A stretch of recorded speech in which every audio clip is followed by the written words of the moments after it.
Tangis histeris mewarnai pemakaman 7 korban kecelakaan bus rombongan wisata Taman Kanak-Kanak. Pasca bentrok akibat isu santet di Tapanuli Utara, suasana mencekam. Jelang ulang tahun Liputan 6, Sinar bocah pahlawan keluarga pun ke Jakarta.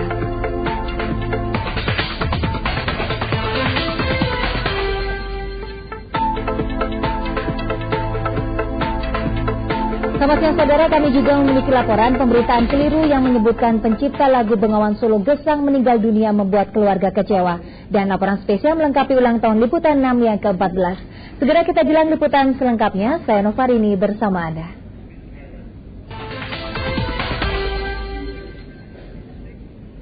Saudara, korban kecelakaan bus rombongan wisata murid-murid sebuah taman kanak-kanak di Blitar, Jawa Timur hari ini dimakamkan. Sementara 12 korban luka masih dirawat di rumah sakit. Hingga kini penyebab kecelakaan yang menewaskan 7 orang itu masih diselidiki polisi. Suasana duka mewarnai sebuah rumah di Turi, Kecamatan Sukorejo, Kota Blitar. Rumah ini mendadak jadi rumah duka setelah penghuninya, pasangan suami istri Sunardi dan Titik, serta anak mereka Lusita tewas dalam kecelakaan bus. Sunardi adalah sopir bus naas itu. Jenazah ketiganya dimakamkan sejajar. Kecelakaan bus yang merenggut nyawa Sunardi, Titik dan Lusita terjadi Selasa petang di Wonotirto, Blitar. Saat itu, bus yang dikemudikan Sunardi mengangkut puluhan murid, guru dan orang tua murid TK PGRI Desa Papungan, Kecamatan Kanigoro, Blitar, sepulang dari rekreasi di Pantai Tambak Rejo. Menjelang tanjakan, Sunardi bermaksud memindahkan gigi persneling bus, namun gagal. Bus pun meluncur mundur dan masuk jurang sedalam 20 meter. Akibat kecelakaan ini, 7 orang tewas, termasuk 3 murid TK, guru dan orang tua murid. 25 orang lainnya luka-luka, 13 diantaranya luka parah. Hampir semua korban menderita patah tulang dan gegar otak akibat benturan. Tangannya masih retak. Apa yang dirasakan waktu kejadian itu, Dek? Nggak tahu, nggak sadar. Hingga siang ini bangkai bus masih teronggok di jurang. Dalamnya jurang dan situasi lokasi menyulitkan pengangkatan bus. Untuk mengungkap penyebab kecelakaan maut ini, polisi memeriksa kelayakan kendaraan serta meminta kesaksian para korban. Danang Sumirat melaporkan dari Blitar, Jawa Timur. Saudara, hari ini 1 hari pasca terjadinya bentrokan di Desa Hutauru, Kecamatan Sipoholon, Tapanuli Utara akibat isu begu ganjang atau santet, suasana Desa Hutauru masih mencekam. Keempat keluarga yang menjadi korban penyerangan masih menginap di Mapolsek Sipoholon. Di tempat lain, polisi menetapkan 42 tersangka kasus begu ganjang yang menewaskan 3 warga. Suasana Desa Hutauru, Kecamatan Sipoholon, Tapanuli Utara hingga siang ini masih mencekam pasca penyerangan warga kepada 4 keluarga kemarin. Salah satu korban, Tiuran Hutauru, masih trauma dengan sejumlah luka dan memar di tubuhnya. Ia dan keluarga lainnya menginap di Mapolsek setempat.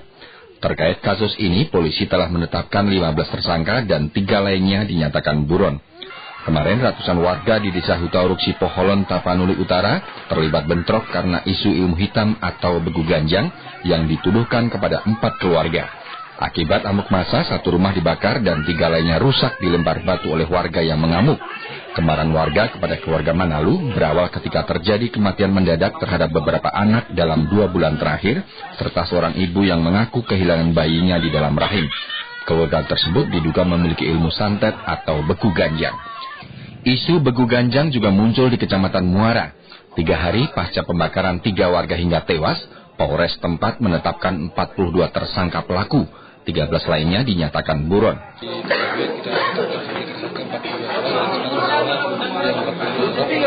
Dan sisanya sudah kita kembalikan. DPO-nya berapa orang, Pak? Sampai saat ini kita tetapkan DPO dari keterangan saksi-saksi 13 orang. Polisi juga mengamankan barang bukti berupa bensin, bambu runcing, kayu bakar, batu dan tombak yang diduga digunakan tersangka. 3 orang tewas dibakar massa desa mereka sendiri karena dituduh memelihara begu ganjang atau santet. Belson dan istrinya tewas dibakar di depan rumahnya di Desa Sitanggor, sedangkan Loren anaknya ditemukan tewas di depan sebuah gereja. Tuti Alawiyah melaporkan dari Tapanuli Utara, Sumatera Utara. Kita ke mancanegara, saudara. Suasana di Bangkok, Thailand terus memanas. Tentara Thailand mulai menembaki markas pengunjuk rasa anti pemerintah yang dikenal dengan sebutan kelompok kaos merah. Dalam penyerbuan ini 2 orang dilaporkan tewas. Rabu pagi, tentara Thailand mulai bergerak mengepung markas Kaos Merah di Ratchaprasong. Tujuan tentara Thailand hanya satu, yakni membubarkan sekitar 3.000 pengunjuk rasa yang masih bertahan di dalam markas Kaos Merah. Kendaraan lapis baja tentara bergerak cepat menabrak barikade markas Kaos Merah hingga roboh.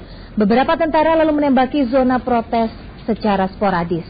Jarak tentara dengan para pengunjuk rasa sekitar 200 meter. 2 orang dilaporkan tewas dalam penyerbuan ini dan kantor berita ETTN melansir, seorang tertembak di bagian kepala dan seorang lagi di tubuh bagian atas. Mereka tertembak ketika tentara Thailand merangsek masuk ke dalam markas Kaos Merah. Sementara juru bicara kepolisian mengatakan ada 4 orang tertembak dalam serbuan dan dilarikan ke rumah sakit. Pihak pemerintah menyebutkan operasi pembubaran Kaos Merah akan berlangsung sepanjang hari di beberapa lokasi di kota Bangkok. Dan yang ini kabar baik buat para TKI di Malaysia. Pemerintah kedua negara menandatangani kesepakatan seputar perlindungan TKI termasuk memberi 1 hari libur dalam sepekan. Bagi TKI menghadapi masalah, kini telah disiapkan rumah singgah untuk mereka. Rumah singgah untuk TKI bermasalah. Inilah yang disiapkan pemerintah untuk melindungi warganya yang terhadang kasus ketenagakerjaan di Malaysia. Di sini, para TKI diajari berbagai keterampilan agar bisa merajut kembali kehidupan sepulang mereka ke tanah air. Bukan itu saja, disaksikan kepala negara masing-masing, Indonesia dan Malaysia menandatangani kesepakatan seputar perlindungan tenaga kerja Indonesia di Malaysia yang jumlahnya mencapai lebih dari 1 juta orang pekerja. Apa saja isi kesepakatan itu? Isinya antara lain adalah memberikan 1 hari libur kepada tenaga kerja Indonesia, memberikan jaminan upah yang lebih baik. Yang ketiga adalah paspor yang selama ini dipegang oleh majikan seharusnya dipegang oleh tenaga kerja Indonesia. Bekerja di luar negeri memang menjadi pilihan jutaan warga negara Indonesia ketika lapangan kerja di dalam negeri susah didapat. Sayangnya sejumlah masalah menghadang sebagian dari mereka, mulai dari gaji yang tidak dibayar hingga siksaan dan pemerkosaan yang dilakukan majikannya. Negara sudah seharusnya melindungi warganya yang dijuluki pahlawan devisa. Riko Anggara melaporkan dari Kuala Lumpur, Malaysia. Saudara, keluarga pencipta lagu Bengawan Solo Gesang Marto Hartono kecewa dengan pemberitaan salah satu televisi swasta nasional semalam yang menyatakan ia telah meninggal dunia. Pemberitaan keliru tersebut telah membuat keluarga, kerabat dan pecinta Gesang baik di dalam dan di luar negeri panik dan repot. Usai pemberitaan itu, banyak pihak langsung menelepon keluarga untuk menyampaikan duka cita. Tak hanya di dalam negeri, para penggemar Gesang dari luar negeri juga menelepon ke pihak rumah sakit untuk menanyakan kondisi sebenarnya pencipta lagu berusia 92 tahun tersebut. Di rumah keluarga Gesang, para tetangga bahkan sudah berkoordinasi untuk mempersiapkan berbagai hal terkait kabar duka tersebut. Berita tanpa konfirmasi itu tentu membuat kecewa pihak keluarga. Apalagi tim dokter RSPKU Muhammadiyah Solo justru menyatakan kondisi Gesang sudah jauh lebih membaik meski saat ini masih dirawat di ruang ICU. Jika kondisinya terus stabil, dipastikan Gesang bisa keluar dari ruang ICU dan dipindah ke bangsal biasa.